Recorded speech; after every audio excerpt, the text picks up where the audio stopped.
राजश्री छत्रपती शाहू महाराज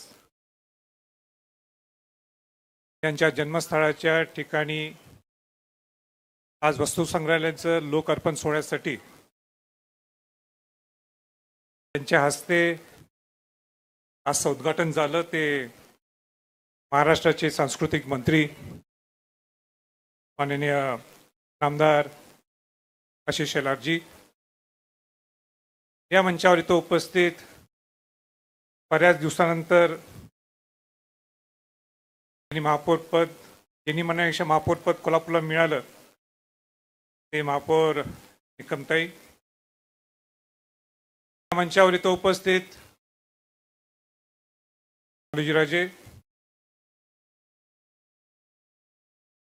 पुरातत्व खात्याचे संचालक माननीय तेजस गर्गे, हेमंत दळवी, डॉक्टर आपले रमेश वाहने विलास वाहने, डॉक्टर विलास वाहने इथं आवर्जून इथं उपस्थित माननीय रमेश जाधव, उपस्थित महेश जाधव यांनी खऱ्या अर्थाने संग्रहालय उभा करण्यासाठी ज्यांनी प्रयत्न केला ते मराठा महासंघाचे अध्यक्ष माननीय वसंतरावजी मुळीक,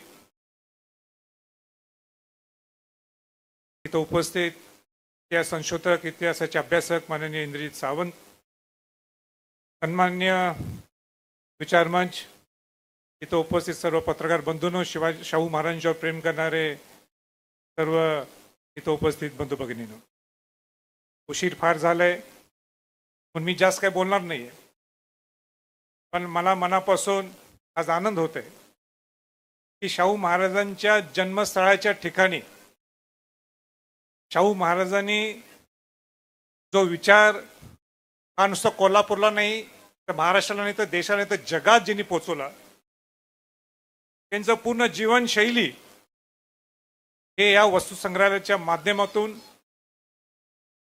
हे आपल्याला सर्वांना पाहायला मिळणार आहे। आज लोकार्पण सोहळा सुद्धा त्याचा झालेला आहे। राजश्री छत्रपती शाहू महाराज हे काय नुसते कोल्हापूर जिल्ह्यासाठी हे मर्यादित नव्हते। राजश्री शाहू महाराजांचा विचार हा जगापर्यंत पोहोचला आणि जगात शाहू महाराज कुठं कुठं गेले हे सुद्धा आपल्याला या संग्रहालयाच्या माध्यमातून पाहायला मिळेल। लंडनला गेले असतील, महाराष्ट्रात पिंपळगाव बसवंतला गेले असतील, खामगावला मराठा परिषदला गेले असतील, नागपूरला बहिष्कृत समाजाच्या अधिवेशनाला गेले असतील, पिंपळगाव बसवंतला तर फार मोठा इतिहास आहे। ते सगळं इथं वर्णन हे आपल्याला शाहू महाराजांच्या वेगळ्या वेगळ्या गौरवशाली किंवा किंबहुना ज्या पद्धतीने एक विजन बॉन्ड कार्यक्रम करून शाहू महाराज कसे आले होते प्रतिकूल परिस्थितीत, हे खरोखरच उल्लेखनीय आहे। मी मनापासून तेजस गर्गे आणि त्यांच्या सर्व टीमला, मी एक समितीचे जे सर्व सदस्य आहेत, इंद्रजित सावंत असतील, डॉक्टर जयसिंगराव पवार सर असतील, वसंतराव मुळीक सर असतील, या सगळ्यांचं मनापासून मी त्यांचं कौतुक करतो। कोल्हापूरकरांच्या वतीनं त्यांचं अभिनंदन सुद्धा करतो।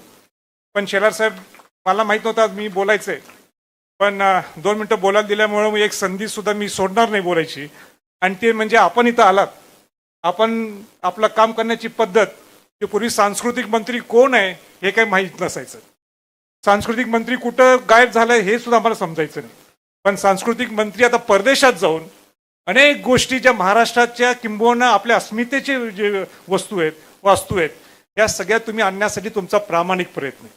आणि म्हणून माझ्या 2 मागण्या आहेत आपल्याकडे। एक मागणी म्हणजे जे धाडस तुम्ही आतापर्यंत केलेले ते धाडस आणि करावं, ते मी खासदार असताना सुद्धा पंतप्रधान नरेंद्र मोदीजींना सुद्धा पत्र दिलं होतं, ते म्हणजे जगदंबा तलवार। मला माहिती आहे अवघड आहे ते, पण जगदंबा तलवार सुद्धा जिचं नातं सुद्धा कोल्हापूरचं आहे, त्याच्यावर मी काही खोल जात नाही, पण ती जगदंबा तलवार सुद्धा आपण लीजवर असेल पण आपण ती आणावी अशी मी आपल्याला सर्वांना विनंती करीत आहोत। दुसरं, एक रायगड प्राधिकरणचं अध्यक्ष म्हणून मला एक आपल्याला सांगायचं आहे की तिथं खाली शिवसृष्टी होती आणि तिथं एक स्टेट ऑफ आर्ट, हे Shivaji Maharaj under one roof, नुसते शिवाजी महाराज म्हणजे शिवाजी महाराज एकटे नाहीत, तर त्यांच्याबरोबर ज्यांनी हिंदवी स्वराज्य स्थापन होण्यासाठी ज्यांनी प्रयत्न केले ते एका छताखाली येणार आहेत।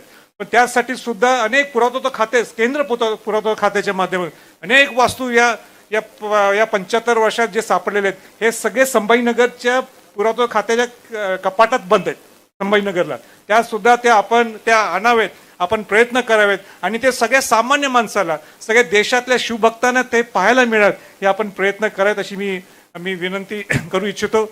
आणि आपण इथं आलात, मी परत एकदा आपलं शेलार साहेबांचं आभार व्यक्त करतो आणि मला 1-2 मिनिटं संधी आपण सर्वांनी बोलायला दिली याबद्दल सुद्धा मी संयोजकांचा आभार व्यक्त करतो आणि थांबतो. जय हिंद, जय महाराष्ट्र.